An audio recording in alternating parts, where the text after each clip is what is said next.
needing to be saved, needing God's grace and mercy, that relationship is there forever.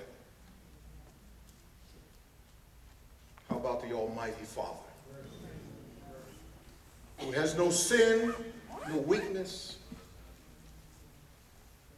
As Paul would write to the young Timothy, I am persuaded that he is able to keep that which I have committed to him against that day. The security of the believer. There's no lost and found salvation. I may not feel like I'm saved today. I may not look like it some days, but I am. I'm saved. I'm secure. Because salvation is not based on what I do. Salvation is based on what he has done. That's right. He has died on Calvary for us, shed his blood. And his blood is sufficient. It is an adequate supply to save me for all eternity. It says that unlike the priesthood, who had to get up year after year after year after year because sin was only covered, God took my sin away. So as the high priest, when he entered into the heavens of heavens, he sat down. He said, it's finished. If I could commit a sin that would mean making my salvation null and void, do you understand what that would mean? Jesus would have to get up, come back into the world, die all over again for that sin. No, he said, it's finished. I'm done. Paul says that there's a danger for us to take advantage of grace. He says, God forbid. Those that are delivered from sin, how can we continue to live any longer in it? The answer is no. No, we don't. But where sin abounds, grace did much more abound. You will never out-trump grace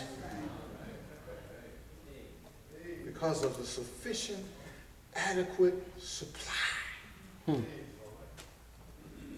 the grace of God. Finally, not only do we see the definition of the calling, the significance of the calling, the sufficiency of the calling, the security of the calling, but then lastly, the succession of the calling.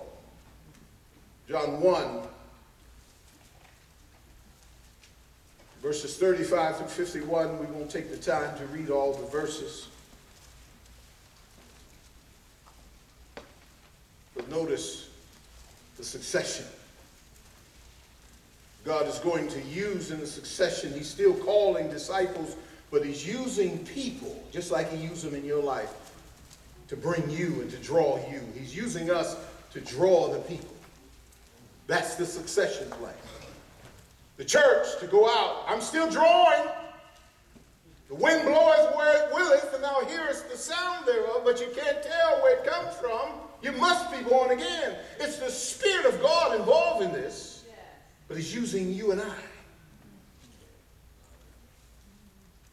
Verse 35, and the next day after John stood and two of his disciples, and looking upon Jesus as he walked, he said, behold, the Lamb of God. The two disciples heard him speak, and they followed Jesus. And Jesus turned and saw them following, and said unto them, what seek ye? They said unto him, Rabbi, which is to say, being interpreted, Master, where dwellest thou? He said unto them, come and see.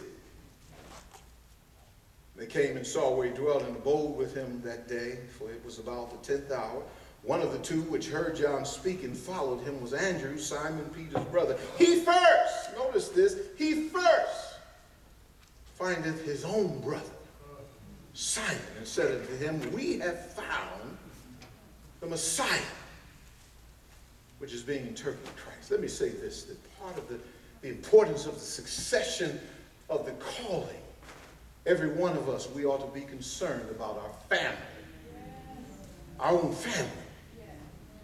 If God has saved you and called you to himself, you ought not to rest until your siblings, your brothers and sisters know Jesus Christ.